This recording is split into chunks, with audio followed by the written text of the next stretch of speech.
This February, iHeartRadio celebrates Black History Month by amplifying the voices that define Black excellence. Reflect upon and celebrate history and culture. From curated playlists celebrating iconic Black artists to powerful podcasts. My grandmother marched with Martin Luther King. And Black History Month radio.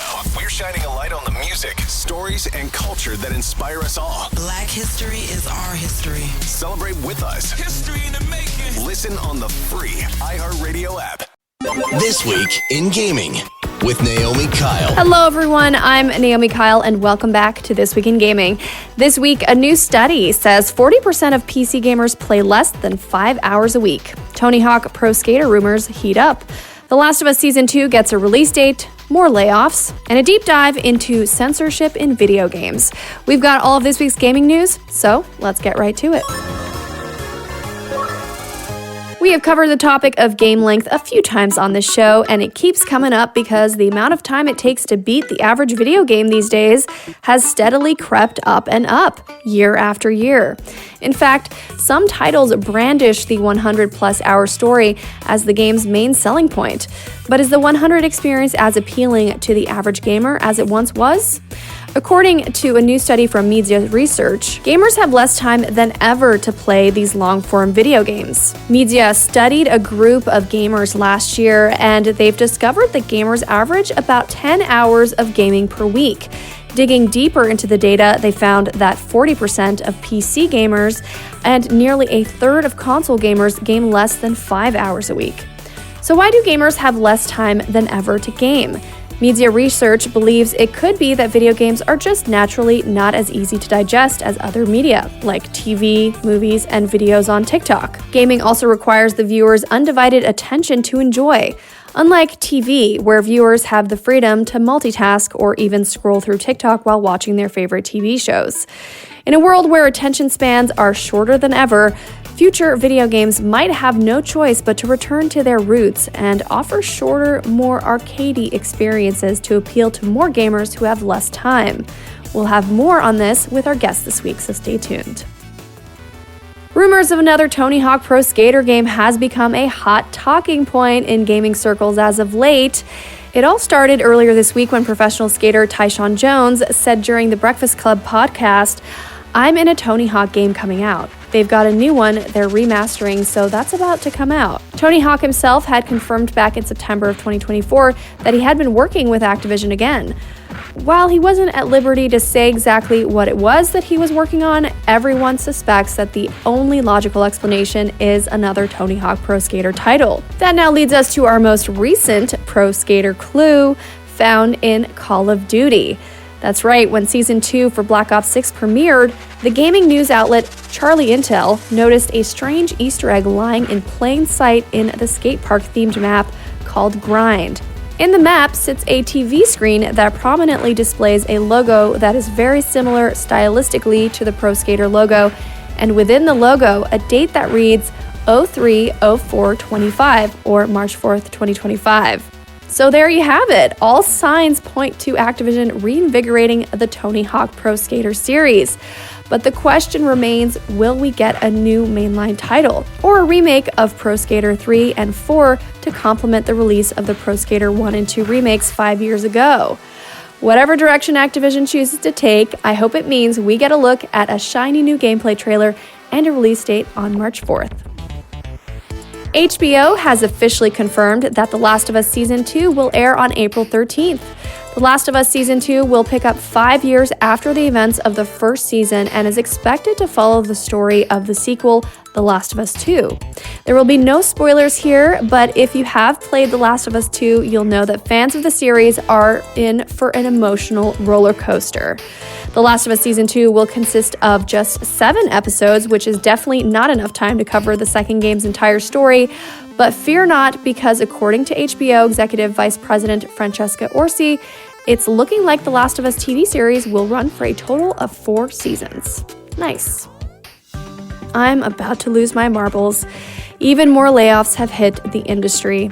I know, but this round of layoffs has affected the unbelievable talent at NetEase, the developer and publisher of Marvel Rivals, the most popular game out right now. It's unconscionable, but here we are. Marvel Rivals game director Thaddeus Sasser announced the layoff via a post on his LinkedIn profile. This is such a weird industry. My stellar, talented team just helped deliver an incredibly successful new franchise in Marvel Rivals for NetEase Games, and we're just laid off. The colossal success of Marvel Rivals has translated to over 20 million downloads since its launch, resulting in NetEase's most successful game to date. So what gives? Why did they cut their staff when Marvel Rivals is doing so well? In a statement issued to IGN, NetEase had this to say: "We recently made the difficult decision to adjust Marvel Rivals' development team structure for organizational reasons and to optimize development efficiency for the game. This resulted in a reduction of a design team based in Seattle that is part of a larger global design function in support of Marvel Rivals.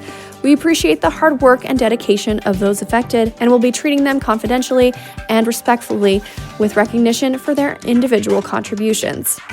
We still don't know how many people were laid off. The rumor is that 6 people were part of that team, but regardless, the numbers don't add up. Marvel Rivals is a successful free-to-play title that will need continuous support to release new seasons in a timely manner. And who better to design future seasons than the design team responsible for creating the base game? This is such a bizarre industry, and I'm afraid we're heading in a direction that there is no turning back from.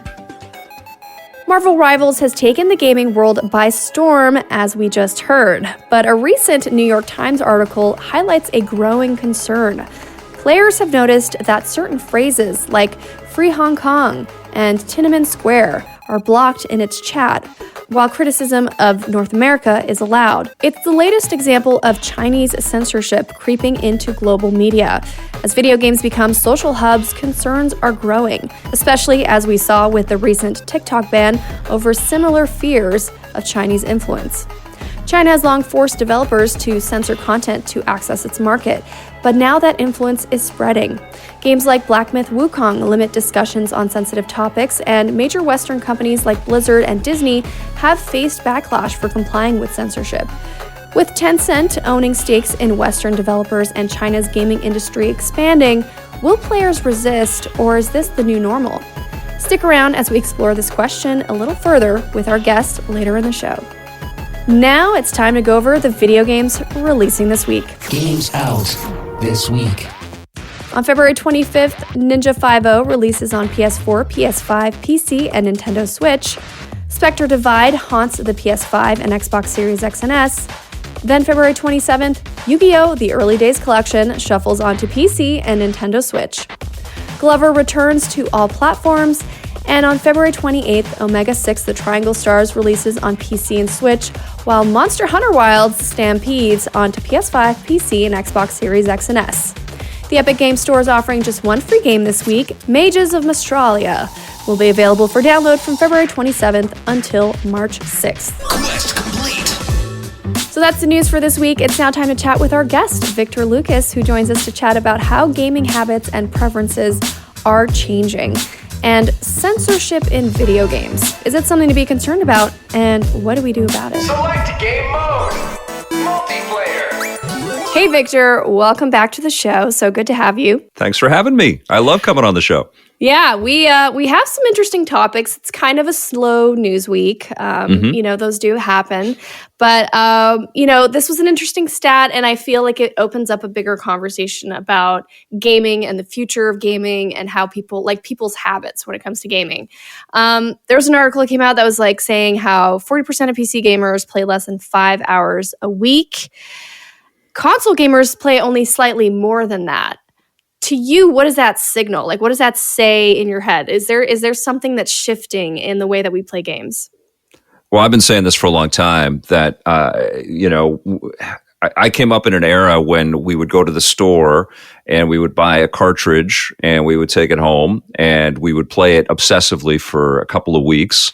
And then we want something new. We'd want something more.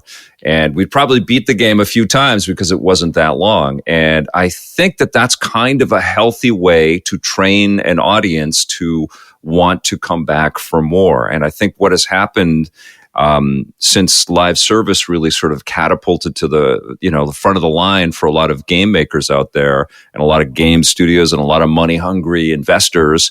And I'm not trying to throw shade. I just think that we just got inundated with these games that you play forever and ever and ever. And that sort of permeated into even single player experiences. And so consequently, budgets have just been going up. It hasn't just been about, visual fidelity and making everything look more photorealistic. It's also been about making these games interminably long and way too long for regular people. And I think what has always been a healthier thing for the video game industry is to give people a great taste, but leave them wanting more. And in many respects, it's not just more of the same, it's more of the medium. And we trained generations of players out there to think like that. I'm one of them, where we got people in, we hooked them on a great piece of content, and then we showed them the rest of the stuff on the shelves and said, look, there's more for you to play. Right. And I think the video game industry right now is really in this come to Jesus moment of looking at itself and saying, wait a second, most of these games that are so long that people don't even have time to finish them. Most people buy these games and they lose interest before they get to the end of them. And just think about all the millions of dollars that are spent to put all of these huge finales into these experiences, and nobody ever gets to see them. So it doesn't surprise me. The greatest threat to the gaming industry is time. It's nothing else. It's not people being bored or people losing interest, or they just don't have the time. And I think the video game business really needs to reevaluate, especially when we have subscriptions to all of. Just before we were on, I just had to download something in my PlayStation 5, and I noticed that there were a whole bunch of new great games that were added to PS Plus. And that's the state of the world. We just have too many things that are, we can interact with. People have to be a lot more judicious with the length of these things. I absolutely think that is to be the case. Yeah. Yeah. We're inundated with content. And I've often had the thought, I'm like, I have so many games that I started, didn't finish, that I've collected in my backlog that maybe once I'm retired at 65, I'll be able to play and put all that time into it. But I'm like, there's still going to, even when I'm 65, there'll still be more games that I won't ever get to. Yes. And I wonder, I think it's true. And now we're talking about AI games. AI games. We're talking about robots making games for us. There's too many games. Too many games. There's too many, but they're also too long. And I feel like the best games for me are the games that leave me wanting more. I just finished Monster Hunter Wilds. I'm putting my review together right now. And that's a great, it's a good length. It's like 20 hours or so to kind of complete the game. And it's really addictive. It's really compelling. And we're living in this age. I mean, they're showing it to us with all of these streaming hits out there. They're not 23 episode hour-long shows. Right. They're 6 shows or 8 shows, and then they're out, and then that creative team is working on something new, or, maybe a new season or a couple new seasons, but nobody in, linear media right now is overstaying their welcome with these smash successes. They are very judicious with that, but there's a lot of stuff to choose from. And the big threat too, I think, is all the TikTok videos and stuff and the short form videos that we're all addicted to. That's a big threat to time. And so consequently, it's a big threat to games. So games, yes, they need to be snappier. They need to be punchier. They need to hit, and they need to a slow know drip. when to end. Yeah. Right? Know when to end, and I think slow dripping the content. We kind of opened up the floodgates, and it was like everything thrown at you. It was too much. We were inundated with games, and now or long games and just an abundance of games. And I think we need something that's just a little bit more like, here's a teaser, like just tease it a little, I would love just having too many 8 to 10 hour games. I would love that. Right. I would love the same because that's what we're looking at with shows. We have too many 8 to 10 hour shows to be able to keep up with everything. And that's not a bad problem to have. I think we're all kind of in agreement that that's a pretty good state for us to, walk around thinking about the entertainment options that we have out there in terms of linear, passively enjoyed entertainment like that. I think video games should get on board with that. I feel like they used to be. And then we got into this, I hate to throw the blame at Assassin's Creed, but look at what they did with Assassin's. I know. They turned it into a full-time job. They just added all kinds of icons on the map. It's like, oh my God, I got to do this over and over and over. And Far Cry, there's tons of games that have done that. And it's ridiculous. Games don't need to trap us to entertain us. They should just, we should, honestly, Eco is that game that I think about all the time. That beautiful game on the PlayStation 2, where it's like 8 hours or 10 hours. You get to the end, you solve it, and it's very maudlin at the end. And I felt like, oh my God, I don't want to leave this world. That's it? That's the end? Right. I love this experience. And man, we need that in games. Yeah, I couldn't agree more. And it's one of those things where if you do find that right formula, just do it. Just restrict yourself. We're not here to do the things over and over, the same things over and over. We're looking for like very tailored, very specific experiences that are thoughtfully Beautifully done. said. Yes. Yeah. And I think the curation even in Helldivers 2 was so profoundly successful. There's a live service game that didn't overdo it with options. So you weren't looking at a screen with a million different things that you could, it was pretty clear how to get good at that game and how to have fun with that game. And you were getting into the same kinds of activities on the same types of planets and the same types of enemies and stuff, but it didn't feel repetitive. And there was just a great hypnotic pull with that, but it didn't feel like it was sucking your life away, Yeah, couldn't agree more. I love that game. Yeah. So we have a bit of a TikTok situation going on with Marvel Rivals. It was a New York Times article that came out this week talking about game censorship, how Marvel Rivals has an element of censorship built within the game.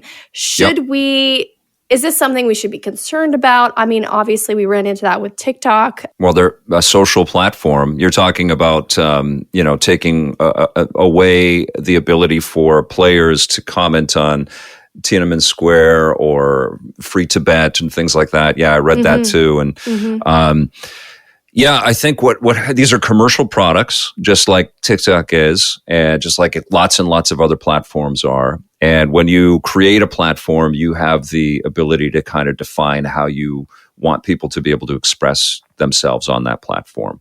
They aren't created by, I think it's the right of every human to be free to say what they want to say, for sure. But when you create a commercial platform and people agree to the standards by which you have access to that platform, it may come with verbiage that says we don't want you getting political in this direction. And I think that is just going to be part of what happens. I mean, even posting on X now is a very different thing than posting on Twitter was 5 years ago or 6 years ago.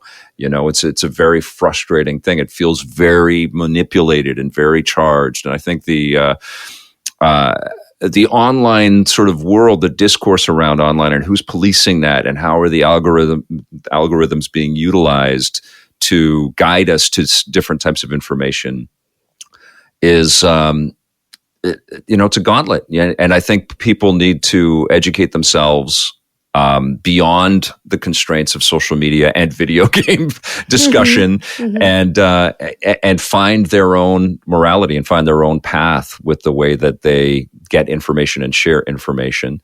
And also know that anytime you agree to terms on any of these platforms, you could be locking yourself out of the ability to express yourself the way that you want to. And I don't know if there is a way to counter that. Right. I don't know if the free speech argument supersedes the idea that you can have a commercial product, because there's also a lot of players, quite frankly, that are going to be into Marvel Rivals that don't want to get into absolutely talking about the political realities of living in China. honestly, what I hope is that discussion around censorship and discussion around algorithmic manipulation gets people to get off of those platforms to read about what is happening around the way that information is being disseminated. Take a break from Marvel Rivals and read some stuff about Tibet and China and the other issues that are out there. Yeah. And maybe you can't come back and protest in Marvel Rivals, but maybe there are other ways that you can express yourself. And frankly, there are. Very well said. I'm glad I had you on the show to talk about this, actually, because I knew you would say it so eloquently. Real quick, if we could get to what you've been playing these days, what people should be looking at. I've been playing Monster Hunter Wilds. I've been having a blast with it. I'm putting the finishing touches on my review. It's going to go up on my YouTube channel here in a little bit. I've been playing that, and also, some other stuff that I don't know if I'm allowed to talk about, but I've been having a lot of fun. I've been playing a game. This is a big hint. I've been playing a game in co-op with my daughter, and we've been having a lot of laughs and a lot of smiles. Oh. And it's an upcoming game, and it's been a lot of fun. I love that. We'll have to have you on to talk about it. Cool. Absolutely. All right. Well, always a pleasure, Victor. Have yourself a good one. And thanks again for coming on the show. My pleasure. Thank you. Victor Lucas is creator and host of the Electric Playground Network. You can find him on Twitter at Victor_Lucas. Flawless victory! Continue! And that's This Week in Gaming. I'm your host, Naomi Kyle, and I had such a blast bringing you the news. Apologies for my voice this week. I have been battling a terrible Canadian cold. Yes, I did get it at the Canadian Game Awards, so there you go. Thank you so much for listening. Shout out to my co-writer, Josh Seaman, and don't forget to let me know what you're playing and think about these stories by tagging me at Naomi Kyle on social. From all of us here at This Week in Gaming, we wish you a fun-filled week, and we'll see you same time, same place. Thanks for listening. This Week in Gaming is an iHeartRadio Canada podcast. Subscribe to this podcast on iHeartRadio or wherever you get your podcasts. Download the iHeartRadio app for more podcasts just like these.